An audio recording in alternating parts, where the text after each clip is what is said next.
Hi guys, how's it going? It's been a long day, long weekend, isn't it? What has been going on?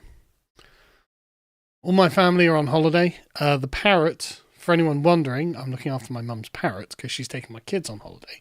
So we've done a bit of a swap. And the parrot has been angry because it's been kind of muggy today, so I had to have the aircon on in my office. And the parrot hates the aircon. She absolutely hates the aircon unit I've got just behind me. And when I have it on, she gets really grumpy and she's currently sat in her cage. The door's open. She could come out. She just doesn't want to because she's angry with me. She's currently giving me the eye. Maybe she'll come over a bit later. But for now, she is just grumpily sat in her cage, just giving me. And I swear I've had a long relationship with this parrot. I've known it about 15 years. I know when it's pissed off with me, and it's pissed off with me right now. So she's she's in her cage and she's not coming out, and she's there voluntarily as well. I didn't put her there. You'll have to go to a cat daily to see the bird. I'm afraid at the moment. Anyway, right. So man, things aren't good, are they? Like everyone can feel the tension. Everyone can feel the tension in the country because nobody's getting what they want. Absolutely nobody. In fact, I forgot to get. Oh, thank you, Bebop Cowboy. Has the parrot increased views? I don't know. Let me quickly get something because no one's getting what they want at the moment, and so everyone is. There's currently some sort of realignment going on at the moment, and everyone is angry. Here we go. So, apparently, Zara Sultana's and Corbyn's new party is called the Collective, which is just really Borgish. I think it's a terrible name, to be honest. But then, every party name in politics is terrible at the moment as well. Like, Labour don't work, the Conservatives don't conserve anything, Reform probably aren't going to reform everything, or anything. The Green Party are just actually the Islamo-Communist Party. The Liberal Democrats aren't really political at all, and so why not have the Borg as well? Why not have them? But apparently they've had 500,000 people sent to their mailing list, which isn't really going to push the needle all that much. But what it does indicate is that there is a hunger on both the left and the right, because, of course, Rupert Lowe's Reform Party has had a similar effect on the right. Not quite this big, to be fair, but Jeremy Corbyn's been doing this for a very long time, and he's got 2.5 million followers on Twitter and things like this.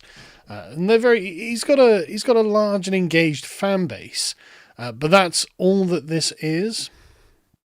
But the point is, you can feel that there are tectonic plates in British politics shifting at the moment. And I don't blame people for wanting something new. I don't blame people for wanting something different. Because the way that things are being done at the moment, the most revealing thing is how unresponsive the system is to what people want. So, of course, the major story for the past couple of weeks now has been the protests at Eping, because a migrant allegedly molested 3 girls, I think it was, or he's at 3 separate sexual assault charges on children, and people had had enough. They went out, there were riots, or there was disorder. The police ran someone over. Then it calmed down a bit, because it seemed that the authorities realised, hang on a second, it is pretty indefensible to put the migrants in a hotel that's within visual range of a school. And the protesters were like, yeah, well, these are unvetted men. And actually, it seems that a lot of them, frankly, are just total wrong-uns. And so eventually the local council voted to recommend to the government to move them unanimously. The government has yet to respond to this, but it happened on, I think, Friday. So understandably, they haven't actually done anything yet. But the point is, this sort of minor victory is a good thing. And it's spreading. So, as you can see, 2 days ago, locals gathering outside of Southampton, and this happened in Ashfield. It happened in a bunch of other places where it's not huge numbers, but it's something significant where people are just pissed off, man. And as you can see from the England flags, these are the English being pissed off. And there's very little argument on the other side at this point. Like, very, very few justifications are actually being given as to why they should just sit down and just eat yet another bowl of shit that they're served from the government. Here we go. There's more migrants you've got to pay for. There's more danger in your community. There's more burden, psychic burden placed on the people of this country. And for what? For what? What have we done to deserve this? Well, I mean, Caroline Lucas of the Green Party went on TV the other day and explained to us, and so I thought we'd watch this quickly. It's a human right to leave France. And what's the problem with France? Why are we obliged to do this? This is completely... Because people have a right to choose where they seek asylum. If their family is here, and we've made it incredibly difficult for family reunion to happen, because we've colonised quite a lot of the world, then they are speaking English. There are lots of good reasons why people might want to come to the UK. Okay, but there are lots of good reasons why we might not want to accept them, actually. I mean, really, the reason they want to come here is because we give them money, right? We give them money. For some reason, we are still paying ungodly amounts of money to foreigners who manage to break into our country. And we spend, I mean, what was it? It's like $4 billion a year on these hotels. And that's just, the problem with giving, there is no accurate figure to how much money we spend on immigration every year, but it is billions.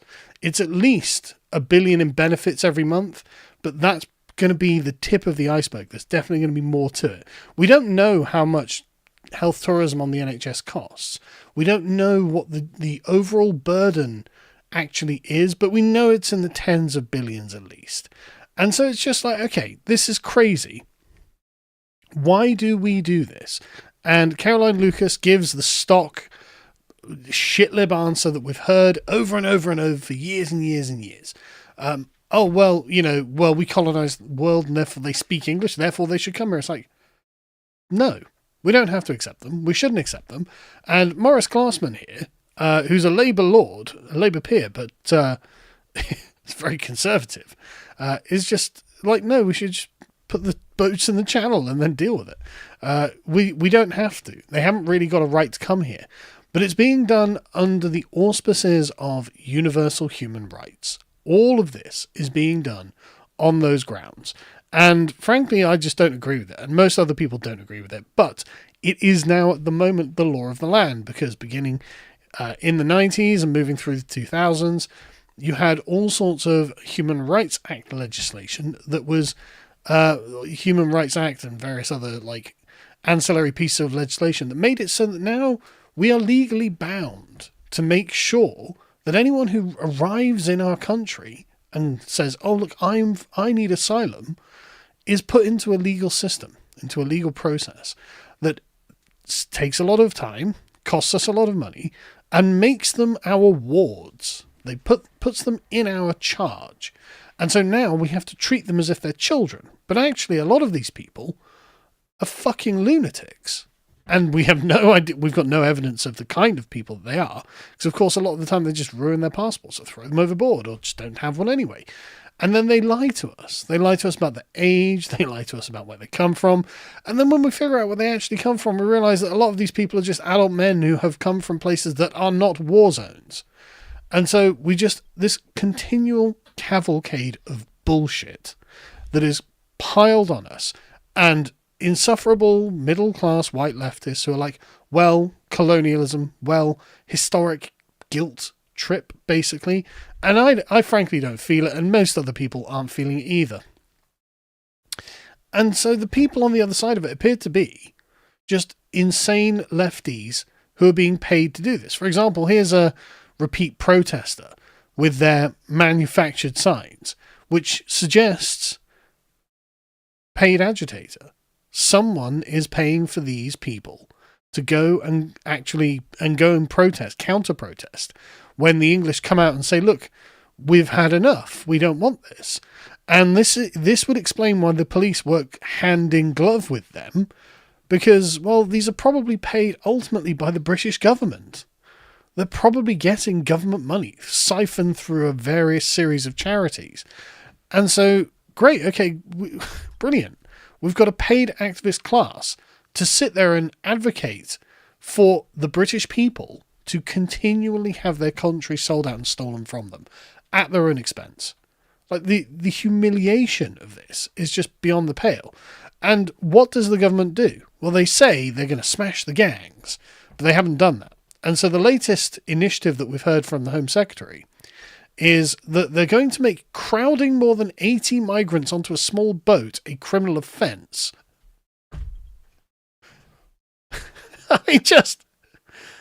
I'm sorry, you're in trouble now. There were too many of you on that boat. Absolutely pathetic. How much do I think the protesters get paid? I have no idea, because I've never been a paid protester. I literally have no idea what the budget for this is like, but someone is funding this. But anyway, the Home Secretary is just, well, we're gonna proceduralize this, right?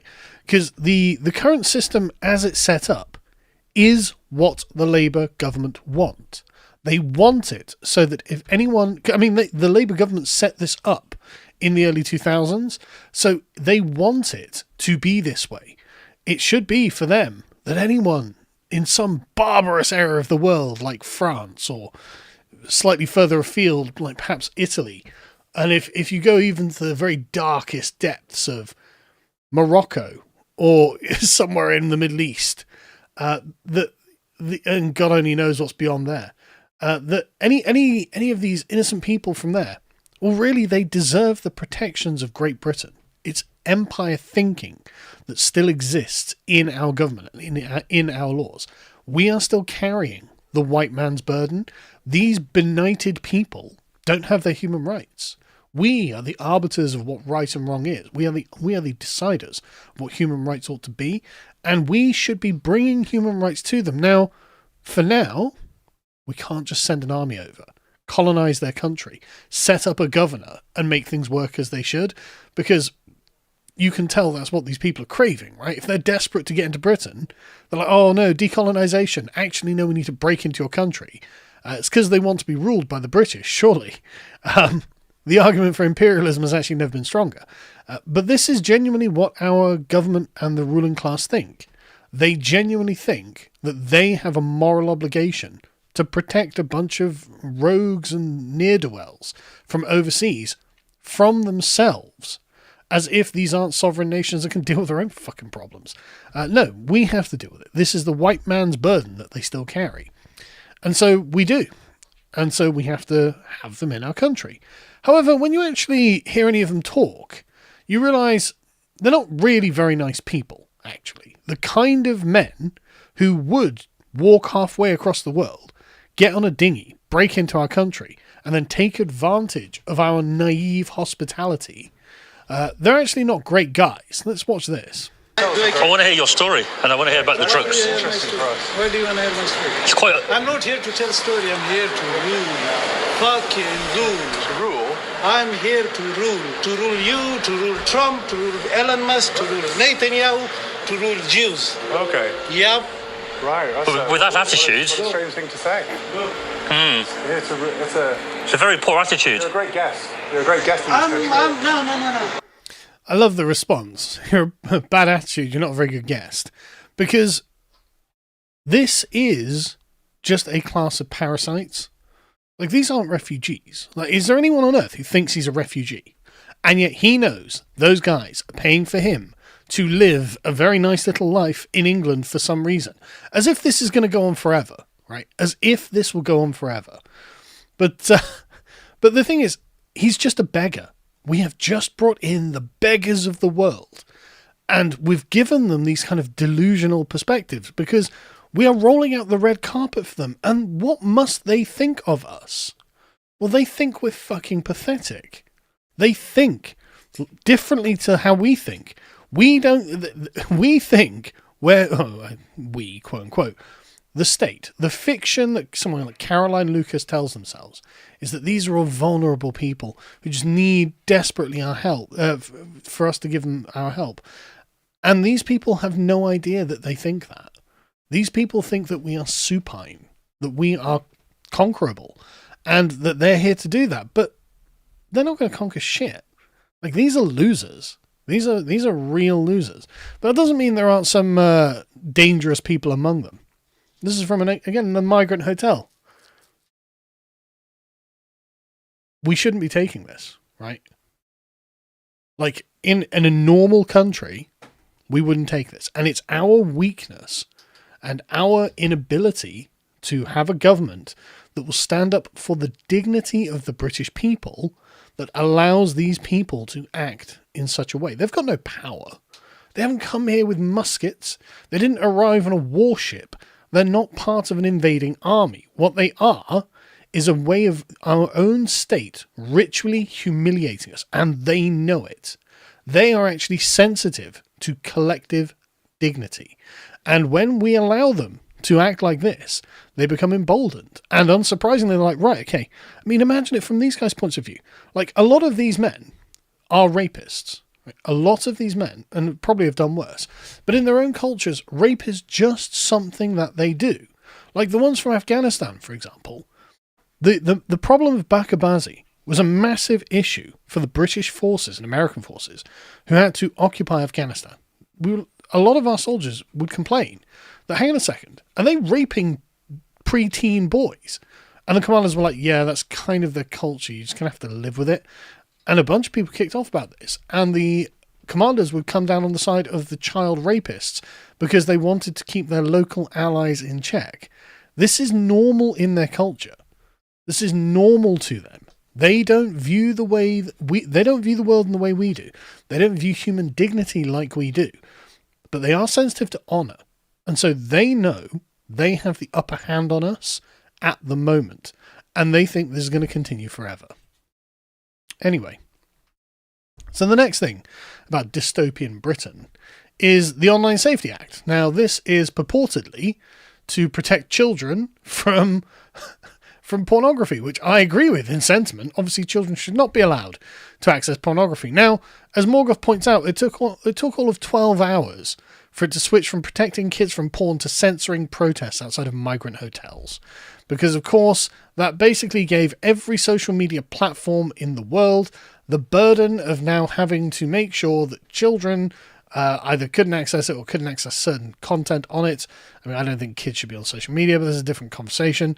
But the point is, it then began to affect people who were just not like face lords or whatever, people who are anonymous online. So now it's just, right, okay, now we just have censorship. Now we have political censorship, and that didn't take long at all. And so people are quite angry about it. But the point, as they say on BBC Newsnight, can they shut X down? That's what they're looking for. They are looking to stem the tide of what they would call misinformation, but was what is in actuality people telling the truth about what is happening. They are putting the legal tools in place so that they can just start censoring whatever they want. They are tired of you saying things they don't agree with. And they are tired of having a growing, not just right-wing either, a growing non-establishment sentiment, anti-establishment sentiment rising within the country. And they realize that at some point, if they don't do something about it, it is going to lead to a serious problem. But of course, that doesn't solve anything. Pressing down more firmly on the pressure cooker just increases the pressure.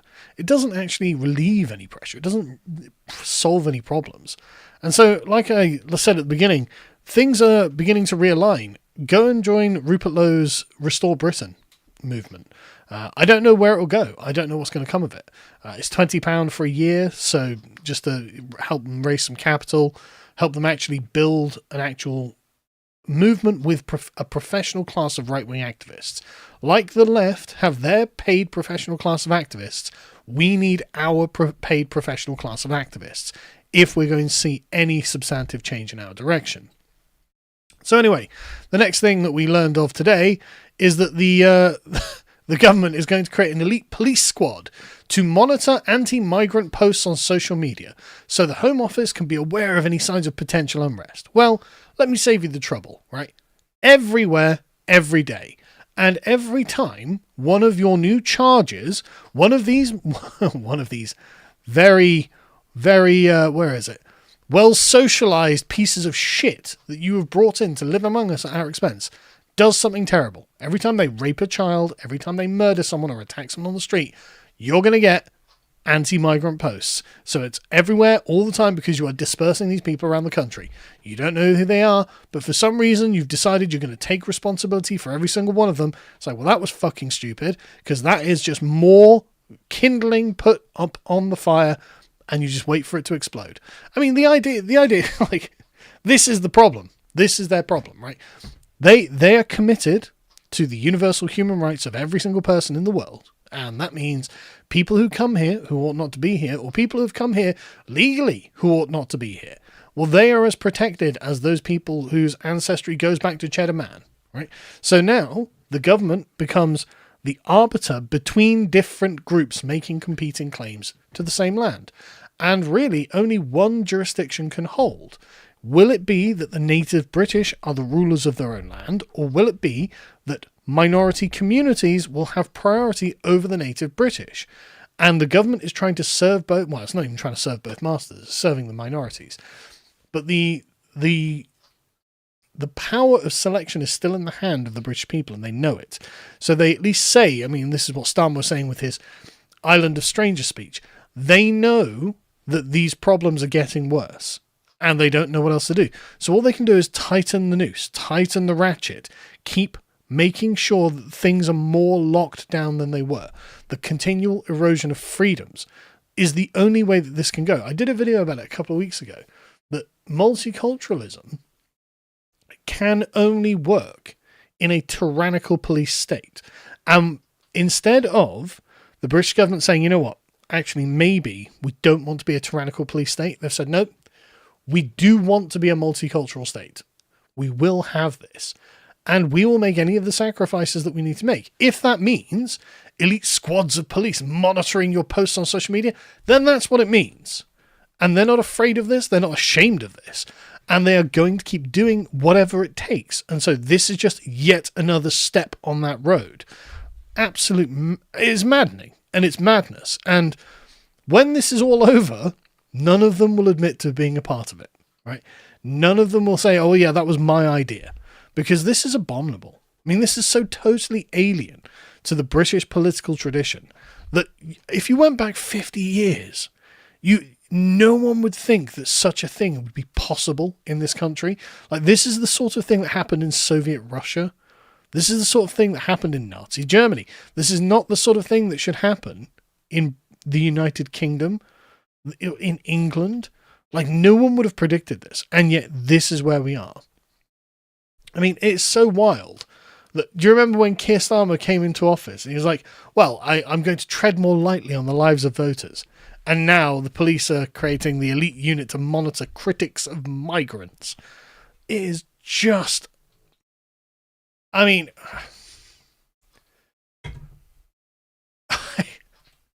like, come on then. I'll take you. Let's go. I am a critic of the migrants. I think these guys are pieces of shit. And I think that every single one of them should be flogged for the temerity of breaking into our country and then deported straight off the cliffs of Dover. Okay? That's my criticism. These guys are pieces of shit, and we should be dealing with them in kind. The way that they would deal with us. That's what we should be doing. Come on then, Keir. Let's have it. Come on. I wait the knock at the door. Come and knock. I will absolutely hear you out on this, and we will have a conversation about why I shouldn't be critical about the migrants. Anyway, apparently Wikipedia is engaged in a legal battle with the UK government now over the Online Safety Act, because this is just censorship. This is just government censorship of a difficult topic that they have no resolution for. And of course, hundreds of thousands of people didn't want this. And you've got to remember as well, the Labour government has got no mandate for this. They have no mandate for any of this. I mean, they've done crazy things like, right, we're going to reduce the voting age to 16, and then we're going to make it that the people who are voting can't drink, they can't watch porn, they can't, can they even get married without, they can't get married without parents' agreements. This is nonsensical. It is absolutely nonsensical. But like I said, they've got no mandate for any of this. Absolutely any of this. And as you can see, the numbers for the petition are just going straight through the roof. Obviously, you should go and sign this. Repeal the Online Safety Act. They have to know that we're not having this. We're not going to have this. And there are just so many other things as well. Like, for example, this came out again today, or I think it was yesterday actually, that, they snuck in 25,000 Afghans. And it's like, oh God, like we literally people trafficked Afghans, like, into our country, who are the most rapey kind of migrant that we have, actually. But it's not just the ones who allegedly worked with us in Afghanistan. And even then, I wasn't for the invasion of Afghanistan. I wasn't for the occupation of Afghanistan. I wasn't for the Afghans working with us there either. So, like, I don't want these people in my country. But no, they get to bring over their dependents as well. So their families and extended families. And, like, we've got various, like, stupid visas as well for, like, Nigerian authors and shit like this. Like, it's absolutely crazy how many foreigners they're just desperately cramming into the country.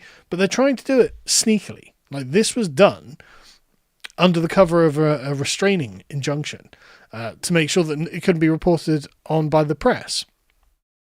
And apparently, a bunch of them probably fought for the Taliban at some point, or they were jihadists against the Taliban. Who knows? I don't know. But the point being, a bunch of them are going to be literal murderers. And so they're in the country now as well. And they're going to be paid for by you, which is just fucking brilliant.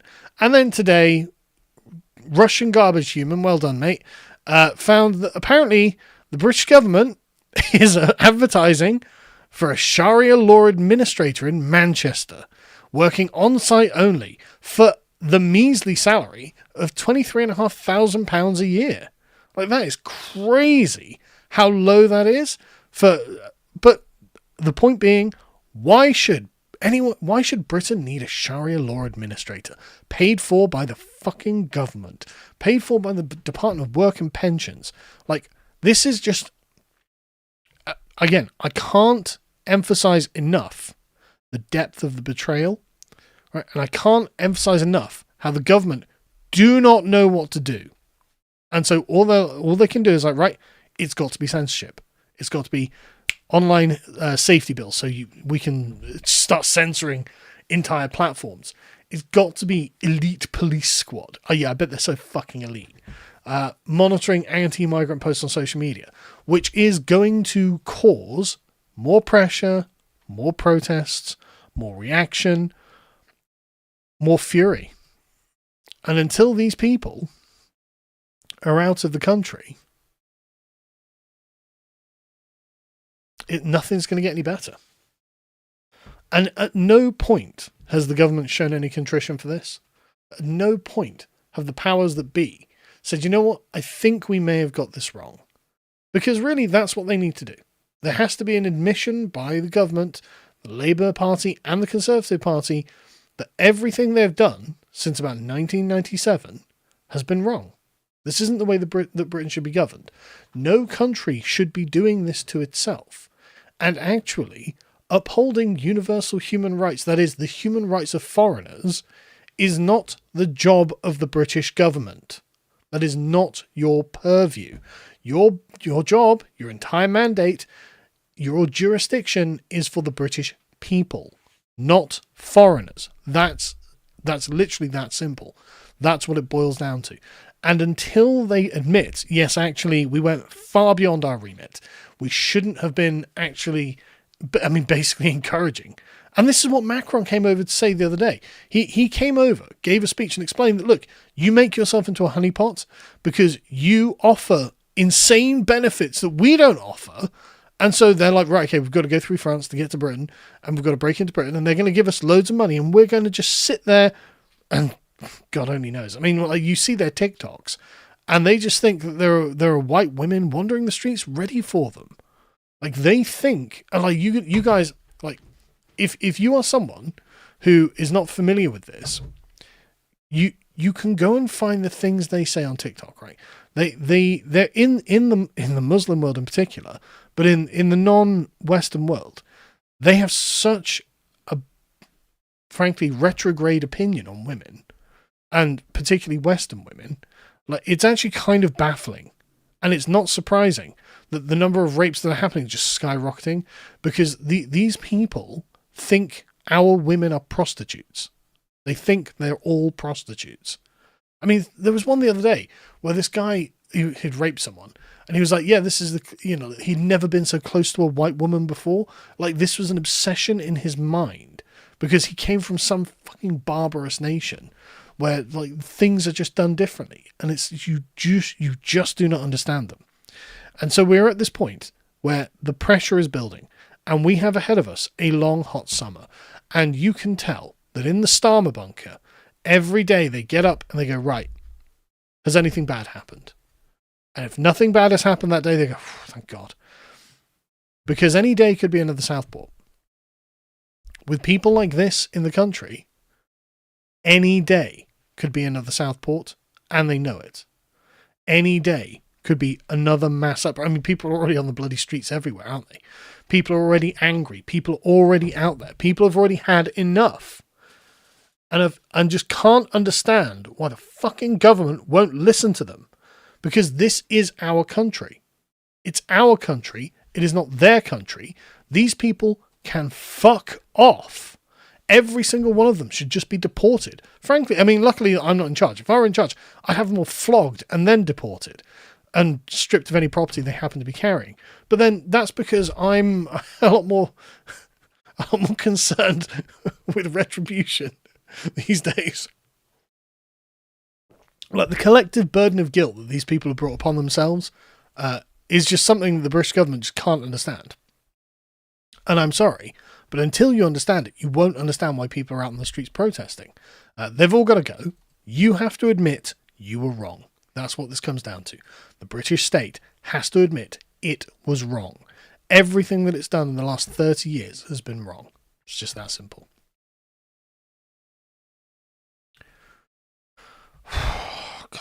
I just swear to God, I'm just so stressed out, man. I'm so stressed out going through all this stuff. I was really in two minds about doing this stream, because I was just like, oh, it's just going to piss me off. I can feel my blood pressure. I don't know how old I know how old I am, but I don't know how bad my blood pressure actually is. But man,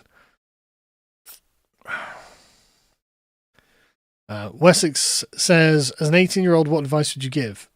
Don't waste your time on video games. Get to work. Stop building stuff. I mean, I'm actually really interested in the idea of actually making something like, I've got a business, obviously. Notices is doing really well, by the way. And thank you everyone who subscribes, who watches, who donates. It's all much appreciated. But I actually would like to start properly regenerating my hometown by actually, there are loads of buildings that are just available to rent. And I'm like, well, I can set up businesses in these, and I can actually use them for things, actually provide services, and actually make the place look a bit better. And so I'm probably going to look into that in the near future, because I really want to. And you should think about doing the same thing. I mean, I'm obviously in a different position to you, but basically just start building yourself up, building your skills, building your knowledge base, make connections, save money if you can. Work on yourself, work to become an entrepreneur, basically. Work on becoming your own man. Make sure that you've got a plan. Don't just wander blindly ahead in the future like I bloody did. I mean, don't get me wrong, I lucked out, but like, I'm sure most people don't. Anyway, Blonde says, to the United Kingdom, I'd like to say as a Californian, thanks for making me feel better about this hellscape. I'll put the AC back on, because obviously the bird's not coming back over. Well, it's really our government. Like, the country is in bad shape, but it doesn't have to, it's in bad shape just because We're getting fucked so regularly. Like, if we got a half-decent government come in and just was like, right, okay, we're going to cut all of the benefits we're giving to foreigners. It's just over. That's done. That was silly. Why are we giving billions in benefits to foreigners? It's fucking ridiculous. Obviously, that gets stopped. That way we can reduce the load that the state is imposing upon people and reduce the amount of money that we have to tax out of people, reduce corporate tax, really, the government should just slash corporate tax to zero to make this place an enticing place for people to invest, right? You want to be business friendly because we need financial growth. We need economic growth. It's just obvious. And so, okay, whatever. For some reason, they're not doing that. And so the country is completely stagnant. So, okay, brilliant. But it's not, it's all self-inflicted. We are just covered in these self-inflicted wounds, and there's no need for it. NBA says, are you still friends with PJW and Dank? Do you go out for drinks? Well, I am still friends with them, but Dank lives in Scotland, and I think PJW lives in the Cotswolds, but he's a complete hermit. I messaged him the other day, actually. He's like, oh, he's a dad now. And so he doesn't really want to go anywhere. But this is just an excuse for him being a hermit. But whenever Dank comes down to the south, I see him. Russian says, please look up Cresta Court Hotel. Oh, God. What am I going to find, Russian? Oh, there's a huge protest out there. Protesters clashing with police. And this is obviously housing asylum seekers. You know what, right? I saw the other day on Twitter, Premier Inn. People were like, well, how many asylum seekers are you hosting? And Premier Inn were like, 0, actually. We are based right-wing, red-pilled, and here to serve the natives of Britain. Thank you very much. And everyone was like, well, Jesus Christ. For anyone who's foreign, Premier Inn is a cheap hotel franchise. But fair enough. It's nice to see that our cheap hotel franchise. Good for them. So yeah, I mean, there's more. Obviously, protests are going on everywhere in the country at this point. Because, like, again, you can just feel the pressure cooker. Like, everyone can feel that this has just gone far too far. Zinni says, could something actually change by the end of the year? Well, I don't know how much longer the Labour government can really go on, because there's just such a profound lack of legitimacy, and no one believes that Starmer and co are really in charge. They just have the current hands on the levers, and everyone's waiting for an election, which frankly will produce a Nigel Farage government. Really, if Keir Starmer was a decent man, he would call an election. But the thing is, if he calls an election, they're going to get absolutely fucked. They're going to get creamed, absolutely destroyed. And Nigel Farage will take over. So they're going to cling on to power for as long as they can. And there's no way we can actually just dislodge them democratically. So I can't say that anything will change by the end of the year. But you can see in the Labour Party, the pressure is on them too. Right? They are also under a huge amount of pressure because of what's going on in the country. And so it's just ruining the people in charge. You can see it on their faces. They look drawn. They look stressed. They look like they don't know what to do. Because really there are no ways out from where they're going on, where we're going at this point. The course has been set. They don't know what else they're going to do. And they have no other options. Stephen says, quick kudos, say the video on Crash Course Human Geography way back. So a top-notch example on how to critique something. Yeah, that was a great video, thank you. I enjoyed doing it. It was one of those things where, like, when something like that drops into your lap, like, that's just so wrong. And the wrong-headedness of it was a pleasure to analyse. Nomad says, please also report on the terrible racist ethnic cleansing of minorities in South Africa. The MSM is silent. I haven't heard of it, to be honest. I mean, I know what's going on with the white population there, but I don't know about any of the other ethnic minorities there, if that's not what you're talking about. Cloth says, your elites are serving you to an invading horde, women and children first. I know. I mean, the other day, like every day, there's just an atrocity in Britain. Every day. The other day I saw this, apparently a guy got beheaded in London or something, And then there was another video of just some guy laying on the street covered in blood. And then you've got, we covered on Friday on the podcast, this dad who, his son was attacked by some 15-year-old urban youth with a machete. And the video of him just hitting him in the back of the head with this machete as he's trying to get away.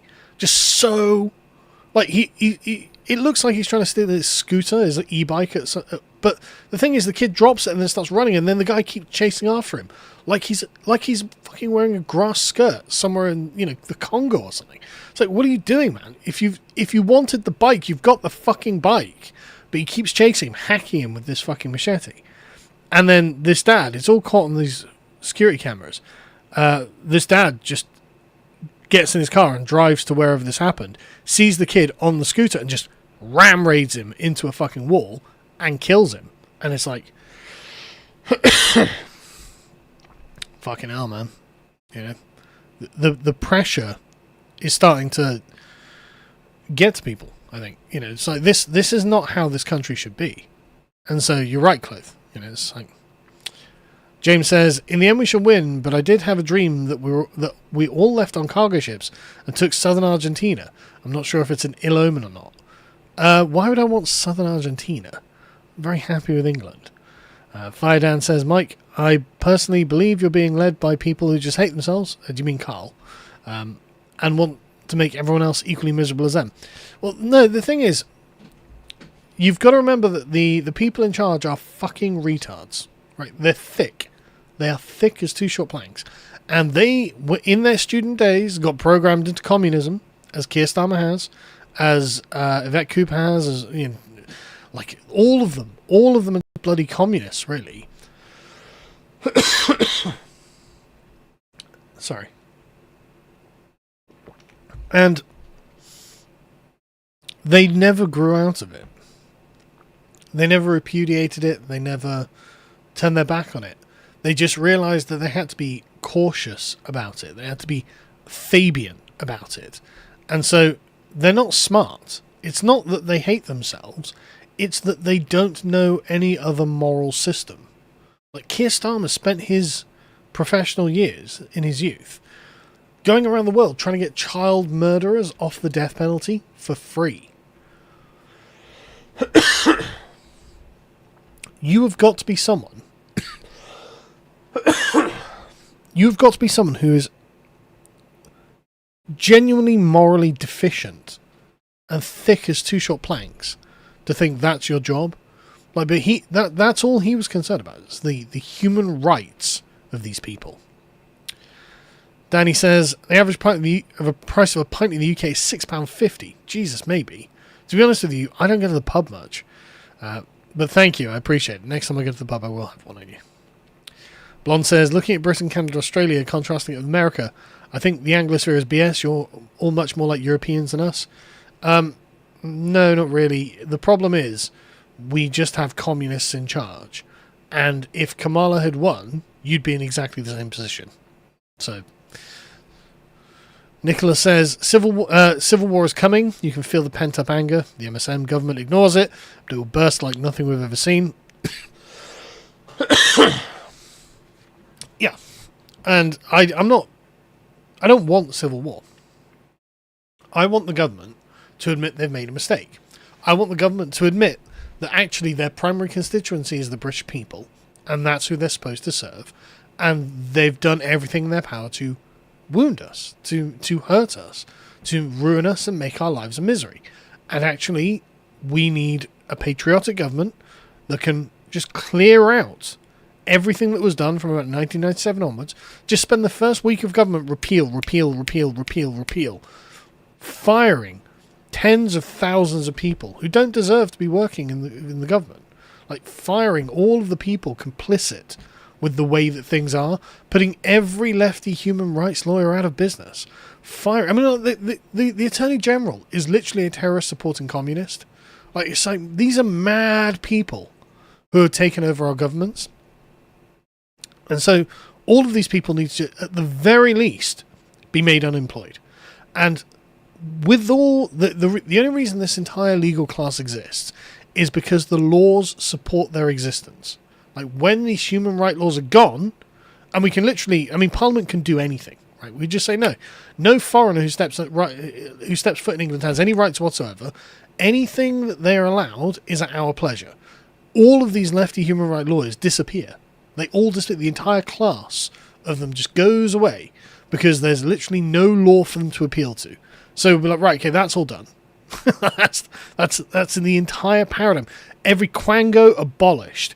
Every social worker abolished. The entire lanyard class can just be abolished, and nothing of value will be lost. And that's really what we need to do. We need a hyper-aggressive, hyper-focused, patriotic government to do this. And then, once we just turn off the benefits for the immigrants, you'll see how much money we were wasting. Right, when we just say, right, you're not allowed this, you're not allowed this, you're not allowed this, millions of them will just leave. Wages will go up. The tax burden that the state requires from its citizens will go down. Like, things will just naturally start getting better on their own.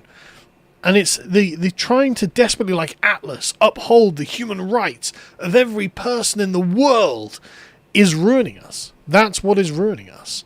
And we need to stop it. It's ridiculous. We are not the British Empire. We gave that up. They wanted independence. They can have it. And that means we get independence from them. We don't have to worry about them anymore. Freddie says, Kalergi plan has to be mainstream before we can take it down. People all over have to know what's going on. I don't know, man. The thing is, like, this sounds like a boomer conspiracy to me. Like, I read the papers that these people write, like, you know, they justify the things that they're doing. And they never mention any of this kind of shit. They always mention the UN Convention on Human Rights. They always mention Article 8 of the Human Rights Act, or whatever it is, or the ECHR, or whatever it is. They don't talk about any of that kind of nonsense. For these people really are kind of liberal extremists, and that's what I think we have to break. Unholy Alliance, Muslims and Communists, an introduction by Ben Fawkes and Bülent Gökay, was being pushed on purpose by the communists to weaken and collapse the West, a mutual enemy of Islam. No doubt. No doubt. And as they found out from the United States, when the Muslims become a sufficient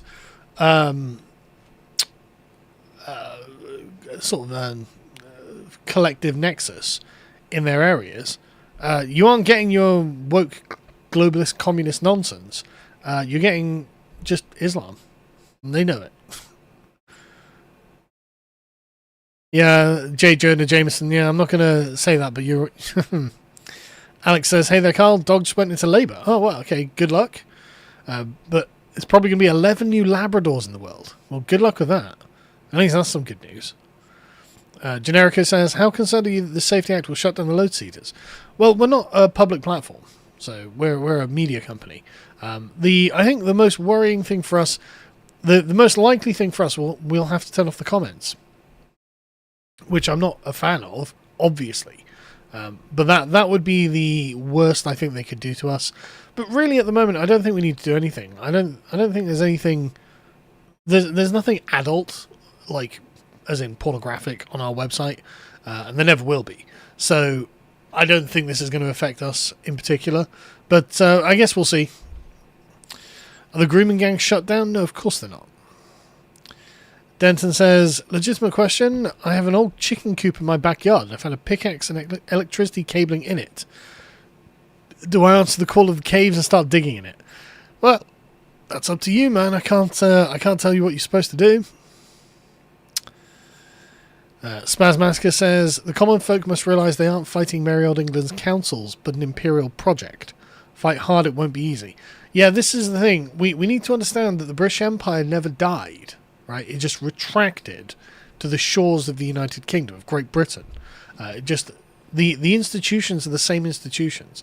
They keep saying the same things. Even now, you hear every bloody politician, like Liz Truss to Keir Starmer, every Prime Minister say Britain's best days are ahead of it.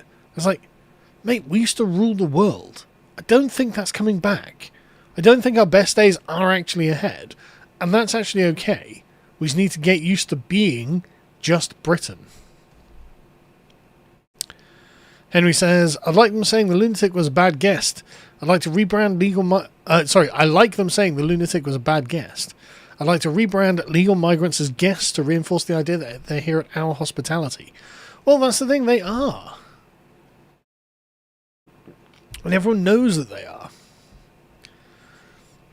And it literally is the legal framework that's set up to protect them that renders them as they are. But we can change it. All of this can change. We just need a patriot government. And the thing is, Nigel Farage probably won't do any of these things. Like, you can pressure reform. Like, if reform get in, which I think they will, if the current trajectory holds, Nigel Farage will probably get like something like 370 seats, judging by the polls at the moment. Okay, well, great. If Nigel Farage goes, right, okay, I'm going to remove all of this human rights nonsense. I'm just going to mass deport all of these people. And we're going to essentially factory reset, as Matt Goodwin keeps saying, the country back to its original state in about 1990. Okay, great. You know, bravo, Nigel. Well done. I didn't realise you were going to do that. I thought you were a soft lefty. But if he's going to come out and be actually useful, I'm not going to, I'll give him as much praise and plaudits as he needs. I'm more than happy to praise him if he actually does something useful. But I just don't think he's going to, frankly. George says, it's telling that the Online Safety Act's supposed motive is to protect children from harmful content. The fact that protest footage is blocked tells me that the government sees us as the children. No, I think it's just a good excuse. Amazing Disgrace says, you can't bestow human rights on someone that doesn't consider you a human. Well, they just don't care about human rights. They view the world in terms of tribes and hierarchies. The way that we used to view the world until about 1948. So, they view themselves as, honestly, just rightfully taking the piss out of us. Like, we for some reason, have decided to give them access to our children. So why do we think that we're not... Like, we're paying to give them access to our children. So why do you think that we're not getting the nonces and the murderers, the terrible people from those countries? Good people in those countries don't come over for those reasons. Cops spending more time on X than going after real criminals. Well, the thing is, it's a lot easier to sit in an air-conditioned office and monitor tweets. The UK has had more police than soldiers. Yeah, the UK definitely has more police than soldiers. I feel that that's indicative of a nation facing enemies inside rather than outside. Yep. And the morale in the police force is at rock bottom as well. If there is a summer of riots, they're not going to be able to control it. And they know they're not going to be able to control it. So, it's now so clear that most of these NGOs and human rights groups only selectively care about whose rights are being transgressed. Well, yeah, I mean, they view their job as being protecting the rights of the minority against the rights of the majority. And so, it's okay to oppress the majority. It's their job to do that, as far as they're concerned. That's what human rights has morphed into, and that's what it means.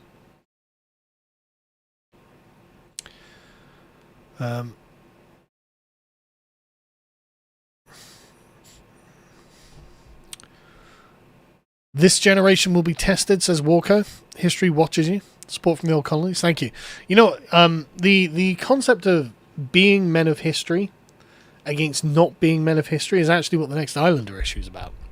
It's actually a really interesting subject, with quite a long history of thought that's gone into it that nobody really thinks about. But a lot of people in Britain, in particular, just don't consider themselves to be the bearers of history, the bearers of a historic culture that travels from one epoch to the next, and that's terrible. That's a genuinely terrible thing.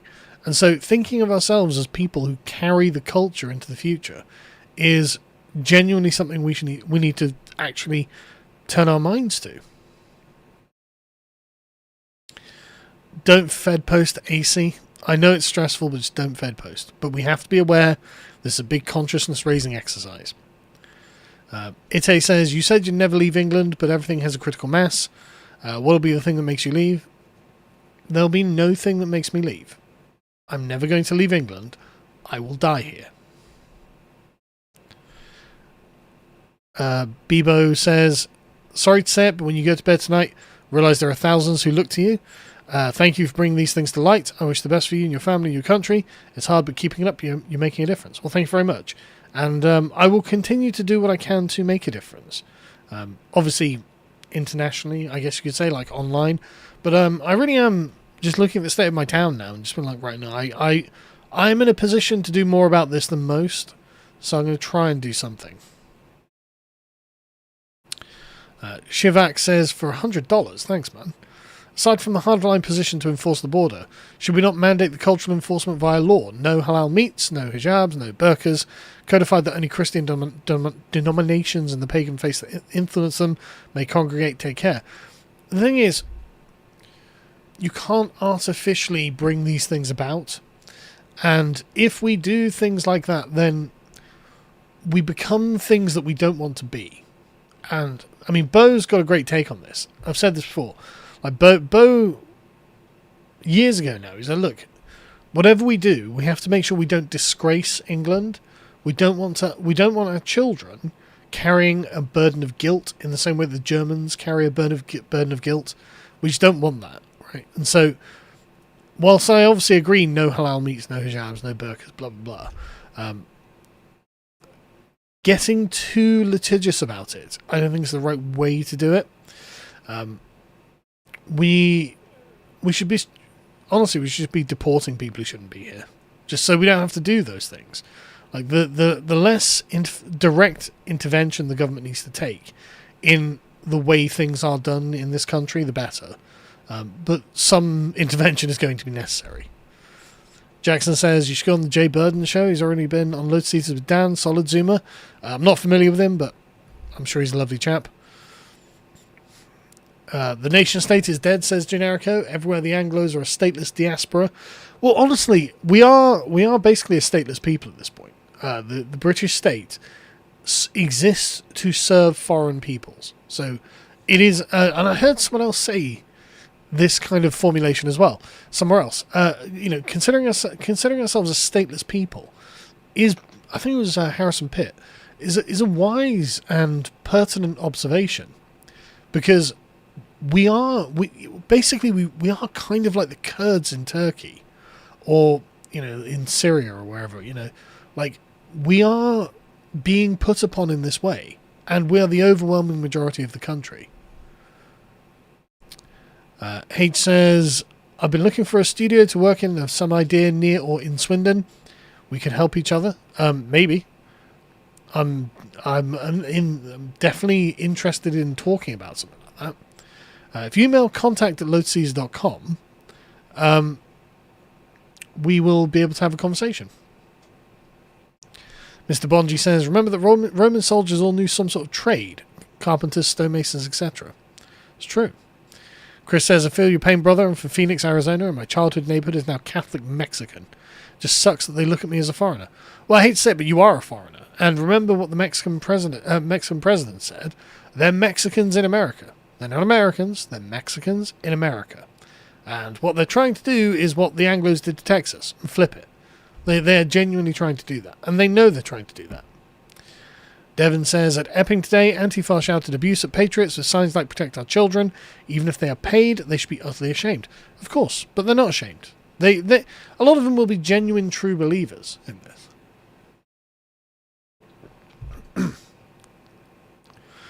Possible pilot deviation says, Carl, have you considered building some sort of cultural museum of Swindon, celebrating the city's history and culture? Well, it's a town.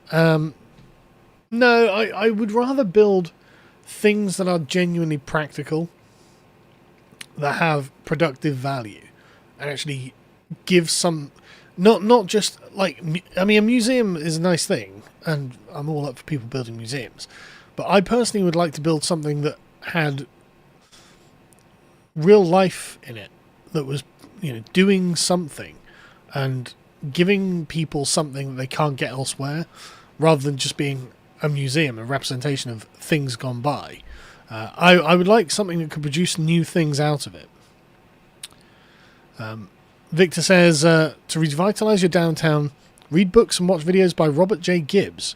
He gives tested advice for shop windows and layouts. Okay. I will put that into a browser. Jack says, we need a new, very old flag to boost the movement and momentum. The flag of Wessex. Please show it more, use it more. Help English people rediscover their pre-Norman identity, especially now. Yes, and I'm totally in favour of the flag of Wessex. But I think the English flag is actually more useful at the moment, because I think it really is down to the fact that it is the English that are the oppressed people in their own country, deliberately so by their own government, and to the benefit and advantage of the non-English people in the country. And so I think we need to have we need to be properly aware of this and have essentially this is what feminists and leftists called consciousness raising. We need to understand that we need to have a critical consciousness of ourselves as the English and what has happened. But I'm not against the regions, of course, having their old pre-Norman flags. I mean, I'm a man of Wessex, so of course I'm in favour. David says, this is why I visited your country in 2021. Summer, as I could see this coming. I want to see the UK before it was destroyed. Liverpool's great. Liverpool is a beautiful city, actually. And you remember in Southport, Liverpool was the city that was rioting long into the night when the rest of the riots had stopped. It's not as left-wing as people think. Professor Oak says, what are your thoughts on the potential of a Kanzak alliance? Well, spiritually, there should always be a close alliance between the Anglosphere nations. Like, what possible reason would there be to not? Like, it would just be to the advantage of people who don't think like us and don't like us if we were to not stay as close allies. And it really cracks me up how quickly after the American Revolution, the Americans are like, yeah, okay, we hate the French, we're kind of on your side. Like, we might have just had a bunch of wars against Britain, but yeah, we don't like those foreigners. Mega Lag says, I just got back from a vacation in England. Never knew how similar American culture is. Dear Lord, I hope you guys fix your broken nation. Would be sad to see the birthplace of the Anglosphere die. Yeah, it would. There's a new Jack the Ripper every week in UK. Yeah, there is. How's your son's faith coming along? Once he's an adult, do you expect to speak with him about your apprehension? Praying for you. Well, I mean, he's on holiday at the moment. He's not an especially religious person. But I think he just likes Christianity. Although my wife does want to start going to church, which I probably have to do later on in the year. Carathia says, I'm through the process to get my British passport as a direct descendant. When I see people jumping on boats and getting everything given to them, it frustrates me. Yeah, but that's because you're a mug and you're doing things the correct way. You're doing things properly, out of respect for the country, and not taking advantage of us like we're a bunch of fucking idiots. See, if you just literally just get on a fucking boat and cram your way across the channel, then you're in. Honestly, you don't, stop being a mug. No, I'm joking, obviously don't do that. Like, I understand the frustration, man. Henry says, it's symbolic, but I'd revoke the franchise from civil servants. Yeah, sure. I totally agree. Like, honestly, anyone who's paid by the state shouldn't be able to vote. Like, literally, net taxpayers only. As in, if you are employed by the government, why do we charge tax to people who are employed by the government? It's fucking crazy. Just pay them less. Like, it's so mad. But anyway, yeah, anyone employed by the government basically shouldn't be able to vote. I totally agree. Are you going to get on and make the Lotus Eaters Centre for Wargaming and Debate, Sargon? I am going to make something. I've got it in the back of my mind now, and I can't get it out. That I am going to get some kind of establishment where the public can come to. So I am going to do something. James says, why were the Anglo-Saxons so good at statecraft? How could they make a calm and desirable society? Because this was basically what this is what Tacitus tells us in the Germania. We're just living as the old Germanic tribes have lived. That's just it. It's the same with the Scandinavians. They're still living very much like the old Germanic tribes lived. And I guess being on an island is what allowed us to do it. We're just living by the old ways. And when you're living in the way that is natural to your nature, then, it's in line with your nature, then why would there be conflict? Why would there be strife? I'm going to have to wrap up, I'm afraid, because I'm really tired. Ryan says, England will have a civil war. Prophecy from over 100 years ago, and it's going to get much worse before it happens. You can pay for your walls with money soon enough. Well, let's hope not. Taylor says, I'm writing a book on psychoanalytics. I really recommend looking into it, not as a valid way of understanding the mind, rather than just its effectiveness in creating the scenarios we exist in now. Europe and the UK won't change until they remember their barbaric roots. The only noble savages were the Europeans. You know, I don't agree. A lot of the Plains Indians actually did have, you know,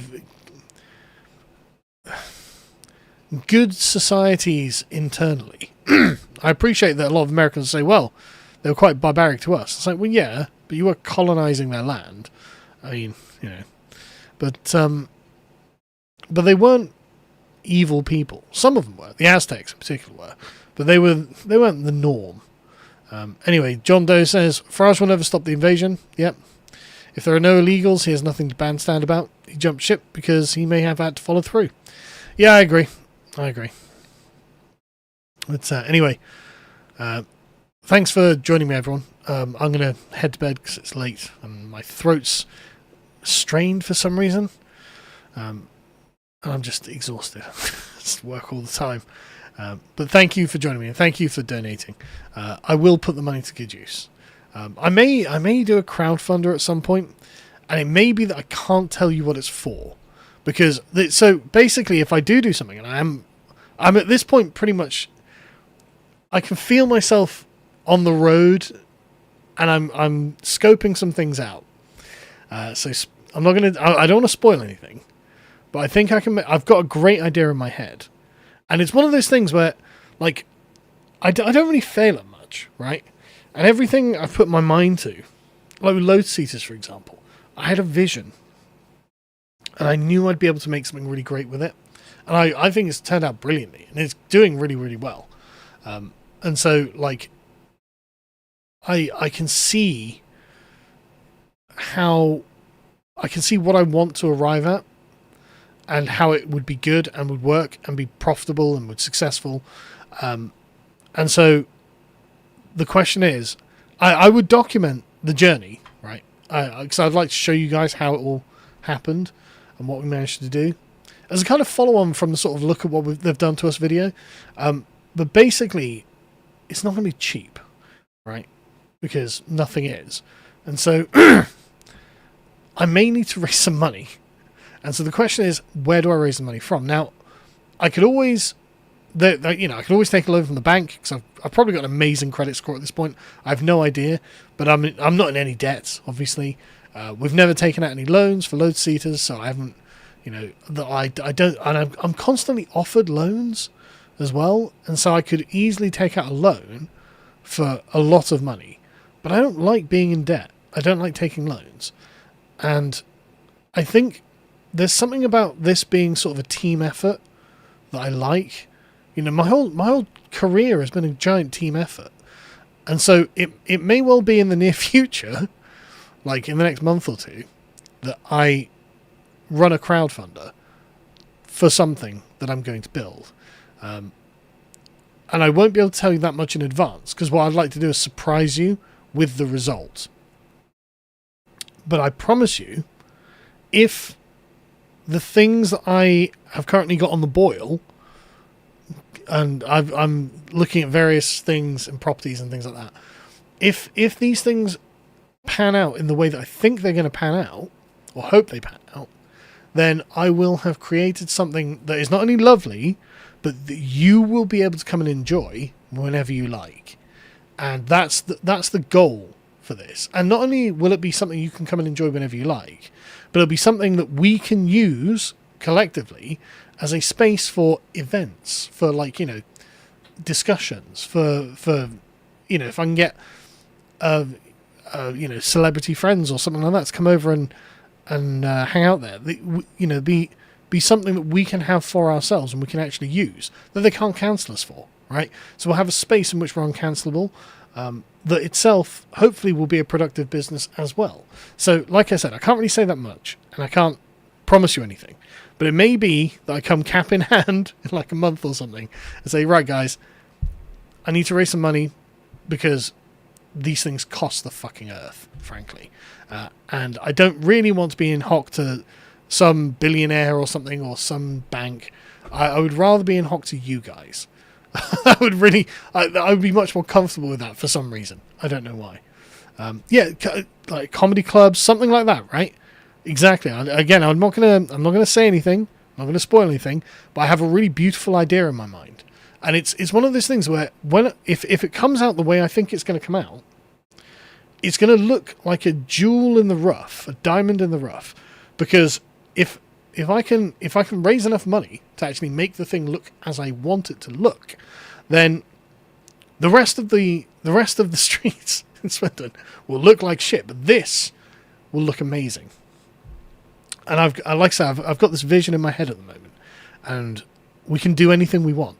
That's the thing. When it's ours, we can do anything we want, and so we can do loads of stuff. We can do absolutely loads. Lotus spoons, yeah. And who knows where it goes from there, right? So, like I said, I may do a crowdfunder. I guess we'll see in a month or two's time. But I am definitely going to do something. I definitely want to. I've got to the point now where I just want to start making nice things in real life. You know, we've got a great business, and you know that's going great. And it's like, well, we have, I think, collectively, the ability to actually bring into being things that otherwise didn't exist, but would be a lovely thing to have, and will actually, I think, sustain themselves. And we can just do things. We can just do these things. And so I'm going to do a bunch of groundwork before I do anything. Nothing, I've never been in, well, I have been in the past, but I'm not going to leap before I look. I'm going to make sure everything's done properly. Again, like with Lotus Eaters, we did everything properly, obviously. You know, I've always done everything properly. And everything's always panned out really well. And that's the same that I'll do with this. We're going to do everything properly. But anyway, I won't say any more. And thank you all for joining me. And I'll see you in the near future. Take care, guys.